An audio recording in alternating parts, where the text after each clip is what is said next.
ইলিশ নিয়ে কোনো রাজনৈতিক চাপ নয়, দুর্গাপূজা উপলক্ষে ভারতের অনুরোধে সৌজন্যবশতই ইলিশ রপ্তানির অনুমোদন দেওয়া হয়েছে।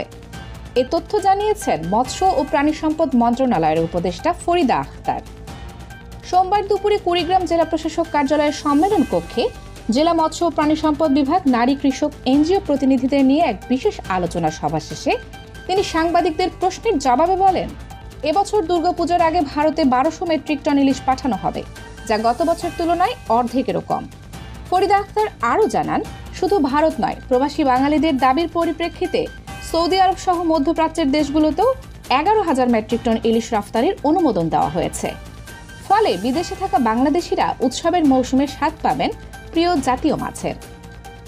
তবে তিনি সতর্ক করে বলেন, এবছর জাটকা নিধন বেশি হওয়ায় দেশে ইলিশের উৎপাদন কিছুটা কমেছে, বাজারে সরবরাহ তুলনামূলক কম।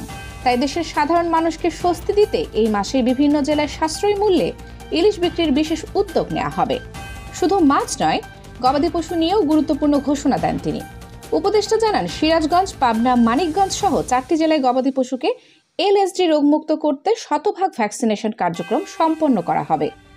আলোচনা সভায় উপস্থিত ছিলেন কুড়িগ্রাম জেলা প্রশাসক Sifat Mehnaz, civil surgeon doctor Swapan Kumar Biswas, জেলা মৎস্য কর্মকর্তা মুক্তাদির খান, জেলা প্রাণী সম্পদ কর্মকর্তা ডাক্তার হাবিবুর রহমান, কৃষি সম্প্রসারণের উপপরিচালক আব্দুল্লাহ আল মামুন, অতিরিক্ত পুলিশ সুপার মাসুদ রানা এবং অন্যান্য কর্মকর্তারা।